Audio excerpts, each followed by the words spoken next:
త్రిలింగ దేశం నుంచి తెలంగాణ రాష్ట్రంగా అవతరించిన తెలంగాణకు రాష్ట్రీయ గీతం లేకపోవడం ఒక లోటుగా భావించి ఆ జయ జయ హే తెలంగాణ గీతాన్ని రాష్ట్ర గీతంగా మనం ఈరోజు పొందుపరుచుకొని ఏ శుభకార్యం మనం చేపట్టినా రాష్ట్ర ప్రభుత్వ అధికారిక కార్యక్రమాలు చేపట్టినా జయ జయ హే తెలంగాణను పాడుకుంటూ ఈరోజు మనం పనిలో ముందుకు సాగుతున్నాం అధ్యక్ష. అదేవిధంగా 10 సంవత్సరాలు గత ప్రభుత్వంలో తెలంగాణ తల్లి ప్రతిరూపమే అధికారికంగా లేదు అధ్యక్ష. ఒక లోటు. ఈరోజు మన ప్రతీక, మన భావన, మన ఆలోచన, మన ఆత్మగౌరవం, మన అస్తిత్వం ఉట్టిపడే విధంగా చాలామంది తెలంగాణ ఉద్యమంలో పాల్గొన్న ఉద్యమకారులనే కాకుండా కవులను, కళాకారులను, తెలంగాణ సంస్కృతి పట్ల అంకిత భావంతో పనిచేసిన వాళ్ళందరితో చర్చించి చర్చలో 2 అంశాలు ప్రస్తావనకు వచ్చినాయి అధ్యక్ష. ఒక అంశం తెలంగాణ దేవత, రెండవ అంశం తెలంగాణ తల్లి.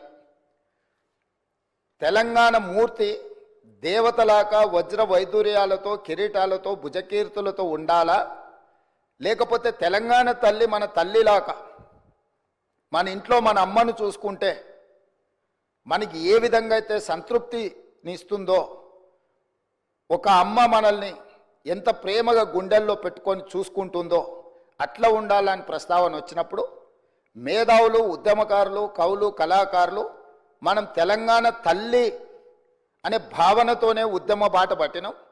మనకు తల్లి కావాలి, దేవత గుడిలో ఉంటుంది, తల్లి మన ఇంట్లో ఉంటుంది, తల్లి ఒళ్ళో మనం పెరుగుతాము. కాబట్టి మనం తల్లి ప్రతిరూపమే పెట్టుకోవాలని చెప్పి వాళ్ళందరూ సూచన చేసి ఈరోజు ప్రతి ఇంట్లో కన్న తల్లిని చూసే విధంగా ఈరోజు తెలంగాణ తల్లిని చూసిన తెలంగాణ సమాజంలో ఎవరైనా, అది తమరు కావచ్చు అధ్యక్ష, నేను కావచ్చు, లేదా మా శాసనసభ్యులు ఎవరైనా, ఈరోజు సభలో ఉన్న ఏ సభ్యుడికైనా తెలంగాణ తల్లిని చూస్తే సొంత మాతృమూర్తిని చూసిన ఒక గొప్ప అనుభూతితో తెలంగాణ సంస్కృతి, సాంప్రదాయాలు, అస్తిత్వం, బహుజనుల తెలంగాణ తల్లిని ఈరోజు మనం ప్రతిష్ఠించుకుంటున్నాం అధ్యక్ష.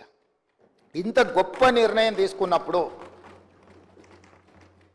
డిసెంబర్ 9 ఎలాంటి వివాదాలు, రాజకీయాలకు తావు లేకుండా తెలంగాణ సమాజం అంతా, రాజకీయ పార్టీలు కావచ్చు, ప్రజాప్రతినిధులు కావచ్చు, అదేవిధంగా రైతు కూలీ సంఘాలు కావచ్చు, లేకపోతే తెలంగాణ సమాజంలో వివిధ సామాజిక వర్గాలకు ప్రాతినిధ్యం వహిస్తున్నారు కావచ్చు, 4 కోట్ల తెలంగాణ సమాజం అంతా ఒక్కటై ఏకగలంతో ఈరోజు తెలంగాణ తల్లి అవతరణ ఉత్సవాలు జరుపుకుని ఉంటే బాగుంటుంది. మన పట్ల ఇతర రాష్ట్ర, ఇతర దేశ ప్రజలకు కూడా ఒక గొప్ప గౌరవం పెరుగుతుండేది అధ్యక్ష. దురదృష్టవశాత్తు కొంతమందికి ఇది నచ్చలేదు. ఒక వ్యక్తి, ఒక కుటుంబము, ఒక పార్టీ ఆలోచననే 4 కోట్ల తెలంగాణ ప్రజలన్న ఆలోచన, భావన సమంజసం కాదు. మధ్య యుగాలలో చక్రవర్తులు నేనే రాజ్యం, రాజ్యమే నేననే భావనలో, భ్రాంతిలో ఉండేవాళ్ళు అధ్యక్ష. మధ్య యుగాల చక్రవర్తుల యొక్క ఆలోచనతో ప్రజాస్వామ్యంలో ప్రజాప్రభుత్వం నడవదు అధ్యక్ష. 4 కోట్ల ప్రజలు ఏం కోరుకుంటున్నారో, వాళ్ళ ఆలోచన ఏందో, ఆ ఆలోచనలకు ప్రతిరూపమే ఈనాటి ప్రజాప్రభుత్వం. అందుకే ఈరోజు ఈ రాష్ట్రాన్ని పరిపాలించే సచివాలయం పరిపాలనకు గుండెకాయ. ఆ గుండెల్లోనే తెలంగాణ తల్లిని ఉండాలి, ప్రతిష్ఠించాలి అని ప్రభుత్వం భావించి ఈరోజు సాయంత్రం 6:05 తెలంగాణ మాతృమూర్తిని, తెలంగాణ తల్లిని మనం ఆవిష్కరించుకోబోతున్నాము. ఈ సందర్భంగా నేను సహచర శాసనసభ్యులకు, తెలంగాణ ప్రజానికానికి, ప్రతిపక్షాలు కావచ్చు, పాలకపక్షం కావచ్చు, ఇతర రాజకీయ పక్షాలకు తమరి ద్వారా నేను సాదరంగా ఆహ్వానం పలుకుతున్నా. దయచేసి ఈ ఒక్కరోజు రాజకీయాలకు అతీతంగా తెలంగాణ సమాజం కోసం మనము ఈ ఒక్కరోజు సమయాన్ని ఇద్దాము. ఈరోజు వివాదాలకు తావు ఇవ్వద్దు అని చెప్పి నేను ప్రతిపక్షాలకు, సహచర ప్రజాప్రతినిధులకు నేను విజ్ఞప్తి చేస్తున్న అధ్యక్ష. రేపటి నుండి ఏ అంశాలైనా ప్రస్తావిద్దాం, ఏ రాజకీయ అంశాలు కూడుకున్న విషయాలనైనా మనం ప్రస్తావించుకుందాం. కాబట్టి దయచేసి ప్రధాన ప్రతిపక్ష నాయకుడు కల్వకుంట్ల చంద్రశేఖరరావు గారు, కేంద్ర మంత్రివర్గ సభ్యులు కిషన్ రెడ్డి గారు, అదేవిధంగా అసదుద్దీన్ ఓవైసీ గారు, అదేవిధంగా కమ్యూనిస్టు సోదరులకు, అదేవిధంగా బండి సంజయ్ కేంద్ర మంత్రి గారికి, ఈ రాష్ట్ర గవర్నర్ గారికి, చాలా వరకు మా మంత్రివర్యులు పొన్నం ప్రభాకర్ గారు ప్రత్యక్షంగా కలిసి వారికి ఆహ్వాన పత్రిక ఇవ్వడం జరిగింది.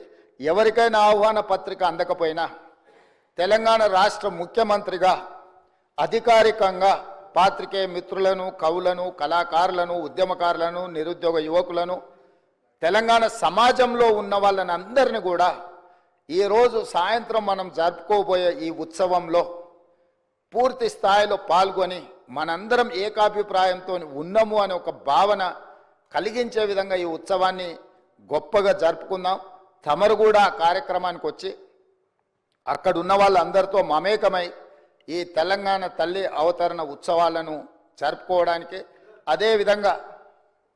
అదేవిధంగా ప్రతి సంవత్సరం డిసెంబర్ 9 తెలంగాణ తల్లి అవతరణ ఉత్సవాలు జరుపుకోవడానికి తమరు ఆమోదించి ఈ ప్రభుత్వానికి ఆదేశాలు జారీ చేయండి. ఈ ఉత్సవాన్ని జరుపుకుందాం. చివరగా ఒక్క మాట, దేవత ఆశీర్వదిస్తుంది, అమ్మ మనల్ని ప్రేమిస్తుంది, మన ఆకలిని గుర్తించి అడక్కపోయినా అమ్మ మనకు అన్నం పెడుతుంది, అడక్కుంటానే అన్నం పెట్టి బిడ్డల్ని కాపాడుకునే తల్లి తెలంగాణ తల్లి.